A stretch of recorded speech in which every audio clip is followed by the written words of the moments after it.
Now, Ukraine's President Volodymyr Zelensky is in Washington, D.C., making his case for the United States to offer more aid to support his country's fight against the Russian invasion. The deal's been deadlocked in Congress over a row about more funding for US border security. President Zelensky's met leaders in the Senate and in the House of Representatives, and he'll later travel across to the White House for talks with President Biden. Well, we're joined now by our correspondent in North America, Nomia Iqbal. Always good to talk to you, Nomia. So we saw President Zelensky arrive to Capitol Hill just a few moments ago. What happens now? Well, what a difference a year makes. I remember last year when he arrived here to make his first speech to Congress, he was treated like a rock star. People applauded him, they pledged their support, they were very optimistic about the spring offensive and saying that they would do whatever it takes to help Ukraine win. But as I say, what a difference a year makes. He now comes to Congress where support for him, particularly amongst Republicans, is really fading away. And he's come here, as you said, to make that case, to continue supporting Ukraine. You've got this spending package that's stalled in Congress, which would see more than $60 billion be sent to Ukraine.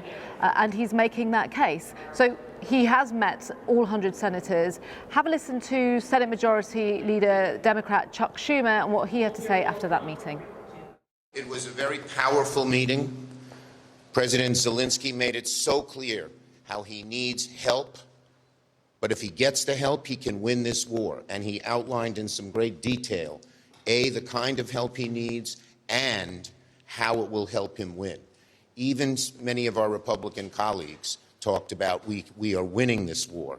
And if we get the help if he gets the help he needs, he will win. On the other hand, he made it clear, and we all made it clear, that if we lose, Putin wins.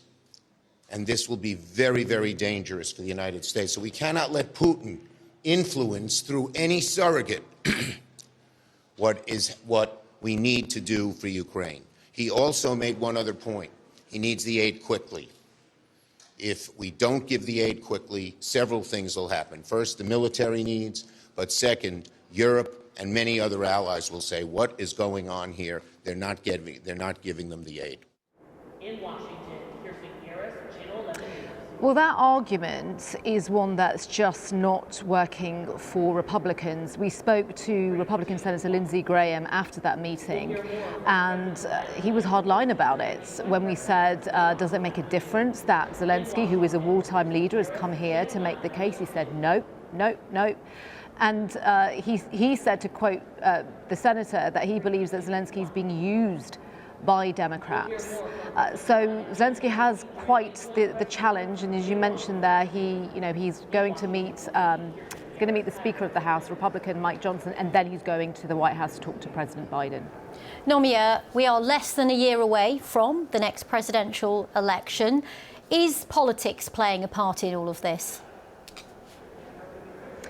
I think it probably is, because whilst Zelensky is coming with a powerful message, and we heard that from Chuck Schumer, which is, we need this money, we need it now. If we don't get it, we will not win the war in Ukraine, we will not beat Russia, and Vladimir Putin will become a nightmare for everyone. That's a pretty powerful message.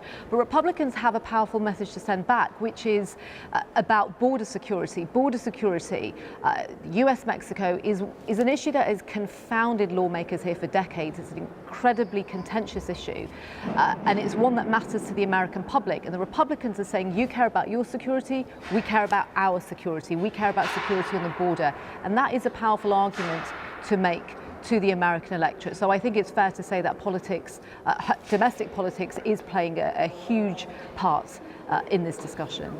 Nomia Iqbal, for the moment, thank you very much. Joining us live from Capitol Hill. Well, we can now go to our correspondent in Kyiv, Jessica Parker. Good to talk to you as well, Jessica.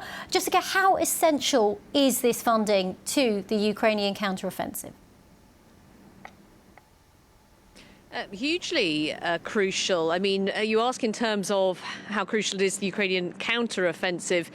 It's not exactly clear that that counter-offensive really is happening in terms of on the land at the moment. Recently, we've heard President Zelensky actually talk about a new phase of the war. There seems to be more emphasis on defence and fortifications along existing lines as winter, as you can see, clearly has arrived across Ukraine. But longer term, it is really crucial. If you look at the statistics, America is by far and away Ukraine's single biggest backer so far in terms of military aid. No European ally or country really comes close in that regard, although the EU has donated a lot of economic assistance. And when you speak to people here, just people in the streets or officials as well, it's not like they turn around and say to you, oh, well, if US aid doesn't come through, then, we'll find a way forward. I mean, of course, they will keep fighting, but actually the attitude much more seems to be, we're counting on that US aid, we hope it will come through, we have faith that they will find a way forward. So there is this sense that it's almost incomprehensible at the moment for Ukrainians to think that that aid could start to fade away. And just briefly, Jessica, just want to pick up on what you just said about speaking to people in Ukraine. What is the wider mood at the moment about how the war's going? It's a really difficult time, actually. I think it's fair to say, speaking to people, it feels like the most difficult time since around the start of the actual invasion itself. A few reasons for that, briefly. The counter-offensive seen to have faltered. Obviously, the world's attention has been diverted by what's happening in Israel and Gaza. And as well, there is this deep concern about wavering Western aid, because it isn't just the US. There's also been some struggles as well, ongoing struggles to approve some economic aid from the European Union, and that looks like it's all going to come to a head on Thursday at a summit in Brussels.